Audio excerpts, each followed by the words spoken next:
টি-20 বিশ্বকাপ দলে ডাক পাওয়ার পর অনেক কথা হয়েছিল তানজিম হাসান সাকিবকে নিয়ে, অথচ মাঠের পারফরমেন্সে সমালোচকদের জবাব দিচ্ছে টাইগার এই পেসার। বিশ্বকাপের শুরু থেকেই বল হাতে দুর্দান্ত করছেন তিনি। আজ নেপালের বিপক্ষে দলের সেরা বোলার ছিলেন তানজিম সাকিব। নিজের কোটার 4 ওভার পূরণ করে 7 রান দিয়ে নিয়েছে 4 উইকেট, যেখানে আবার পুরো স্পেলে 21টি ডট বল করেছে সাকিব, যা টি-20 বিশ্বকাপে 4 ওভার বল করে সর্বোচ্চ ডট বল দেওয়ার রেকর্ড।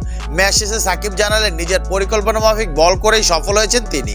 সাকিব বললেন, আমরা সবকিছু স্বাভাবিক রাখতে চেয়েছিলাম, আতঙ্কিত না হয়ে ভালো জায়গাতে বল করার চেষ্টা করেছি।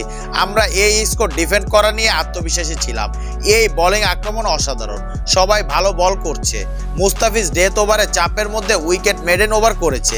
আমি আমার পরিকল্পনা বাস্তবায়ন করতে চেয়েছিলাম এবং এটাতেই ফোকাস করছি। এদিকে টি-20 বিশ্বকাপ প্রথমবারের মতো সুপার 8-এ খেলতে যাচ্ছে বাংলাদেশ। আর এই সুপার 8-এ নিজের ভাবনার কথা জানাতে গিয়ে সাকিব বলেন, আমরা সুপার 8-এ খেলা নিয়ে রোমাঞ্চিত, একই সঙ্গে আত্মবিশ্বাসীও।